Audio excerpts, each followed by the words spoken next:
On August 7th, 2024, YouTuber Dogpack404 released his second video exposing Mr.Beast, and it focused on an interview with an ex-Mr.Beast employee called Jake Weddle. The ex-employee made several claims in his interview with Dogpack, but the main one being that he went through war crimes during one of the challenges and was held against his will. And I go, they're not turning the lights off. He goes, what? That's a war crime. We're not allowed to do that to terrorists. Oh good. 24 hours breaking the Geneva Convention, I guess, is what we're doing. But what if I told you Jake Weddle is just playing it up for the camera? Join me on this journey where I find breadcrumbs that led me to the conclusion that Jake Weddle is exaggerating his experience working at Mr.Beast. Like, Jake, these are all the wrong answers, like maybe in your subjective reality. My first time watching Dogpack's interview with Jake, I fully believed Jake's story because my expectations of Mr.Beast were already rock bottom. I supported Jake and even watched his recent video on his main channel where he talks about leaving Mr.Beast. But there was a minor moment in his video that didn't make any sense. Jake claims that he was careful whenever he talked about Mr.Beast because he wanted to keep his career intact, but he left minor hints that showed his true opinions about Mr.Beast and pulled up a TikTok where he talked about Mr.Beast as proof. I was planting seeds, fellas. I had to be very careful about what I said publicly because I wanted to have a career. But I let some seeds drop. Okay, put a finger down if last year you were in a Mr. Beast challenge that never came out, but it's okay because you got paid anyway and you got paid a lot, which is great. But then this year when you try to do your taxes were a nightmare. So you try to do them as early as possible. So you try to get your taxes done in February and they're like, yeah, you owe this much and we're going to take it out of your account. And then the money never comes out of your account. Jake speeds up the entire TikTok so that the viewers only hear the word Mr. Beast, and they have to assume that Jake is telling the truth. But I wanted to hear the full version, so I found the original TikTok, and to my surprise, Jake doesn't even talk negatively about Mr.Beast. In fact, it's not even about Mr.Beast. Jake talks about a story when his bank was not being helpful with his taxes and being unresponsive during a holiday.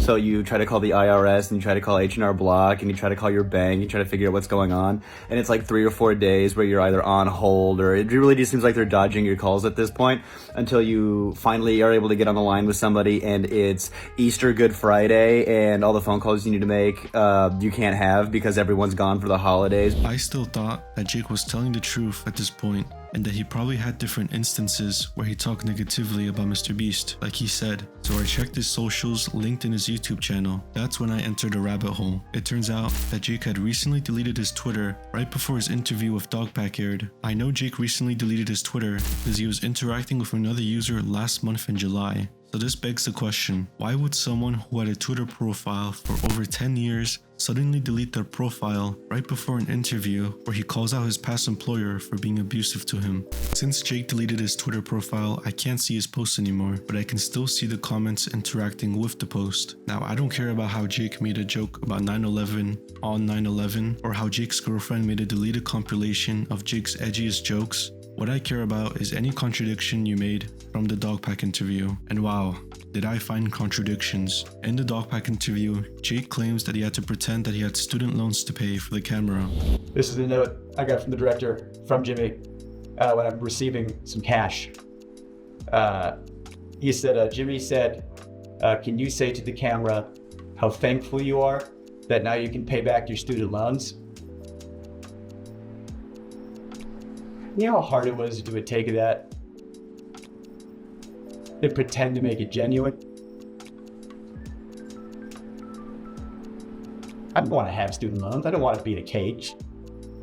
Now, Mr.Beast forcing Jake to basically pretend to be grateful to the camera for loans that he doesn't even have is straight up diabolical because it makes his video more emotional but at the cost of Jake's reputation. But that's not exactly what happened. Comments from Jake's deleted posts from Twitter show that Jake has been publicly complaining about paying off student loans from 2020 to as recently as 2023, even to the point where one of the other members at Mr.Beast publicly complained in 2022 that Jake made too many posts talking about his student loans and how Jake Jake was shamelessly begging other content creators for help. This makes me believe that Jake lied about MrBeast forcing him to talk about his student loans because he has already been actively talking about it for 3 years, to the point of publicly begging for help to other creators. But one lie about student loans can be forgiven because it did happen 3 years ago, so it's easy to get some facts wrong. But then I found a tweet. A tweet with only 100 views claims that they recently had an interview with Jake. And here's the worst part. The interview wasn't recorded in 2019 when he first started working at MrBeast. It wasn't even recorded in 2021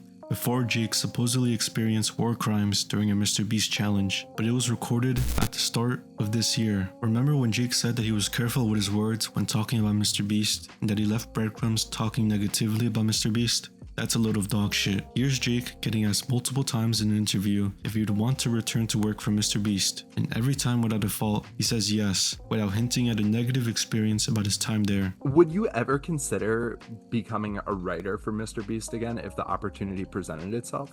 Yeah, I would do writing with Jimmy again. So, are you still in contact with Jimmy, or how often do you guys talk now?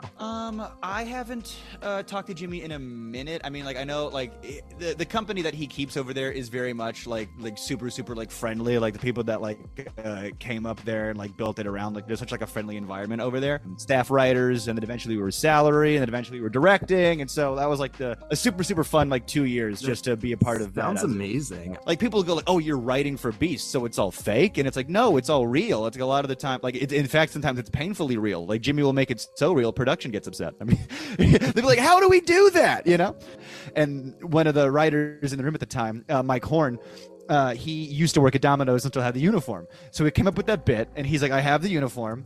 And we had to pitch it to Jimmy in a way that he hates doing stuff that's fake. He never, ever wants to do fake stuff. And if anybody watches the video and you think he faked something, I swear to God he didn't. That's the one thing. I give credit where credit's due. He didn't fake a thing. So you mentioned that you'll be going southeast. So, we talked a little bit earlier, but I just want to highlight this one more time. It is technically humanly possible for you to be in a MrBeast video again. Since you're going in that direction, maybe it would be considered that you'd be in a MrBeast video one more time. Oh, if I pop by, I mean, maybe if I text somebody ahead of time that I'm in town, anything I can do, fellas, then, we'll see. Now, it's one thing that Jake didn't want to go into detail about his time at MrBeast because of fear of breaking NDA, but it's another thing to say in your recent video that you have been leaving hints of hating MrBeast when that just isn't true. Now, let's get to the biggest claim. In the Dogpack interview, Jake breaks down in tears when he recalls his time working at the Scrapped MrBeast video, and even claims that MrBeast committed war crimes on him. But in the other interview, Jake shows no hints of breaking down in tears when he recalls his time working at the Scrapped video, and even makes a couple jokes along with saying he still got paid generously and that the video got scrapped for production reasons. I did, right before I moved to New York, I was supposed to be in a video. It was right after we filmed the 3 days in prison video that I did come back for, and then I was supposed to do another one, but the video ended up not turning out it's a video that he's replicated a few times recently, but the first time he was going to do it, they did it with me, and I think there was just some bugs with the production, and so I did that video, and we recorded about it was supposed to be one of those long endurance videos, and I recorded half of it, and we just were hey, I don't think there's stuff here that's working entirely, but it's just bugs we have to. It was their first time doing it, so they needed I was the guinea pig for some production stuff, and I still got paid, don't get me wrong, but then I was just yeah, no worries, I appreciate being the guinea pig, for this, so it's almost I was a really expensive production team. I was still in pre-production, baby. I thought I was production, but nope, I'm pre-production. So right off the bat, we have two different stories from Jake about his time working on the Scrapped prison video. I personally believe he is telling the truth in the Dogpack interview, but exaggerating about the war crimes he faced in the set and how he was forced to talk about student loans for a more emotional impact. There are many other minor moments in the James Lean interview that I found interesting, but don't really matter, so I'll just drop a link to the 1-hour interview in the description along with my notes and timestamps, so that if you're curious, you can go ahead and listen to the parts you want to hear. All I ask is to subscribe to support me and my channel.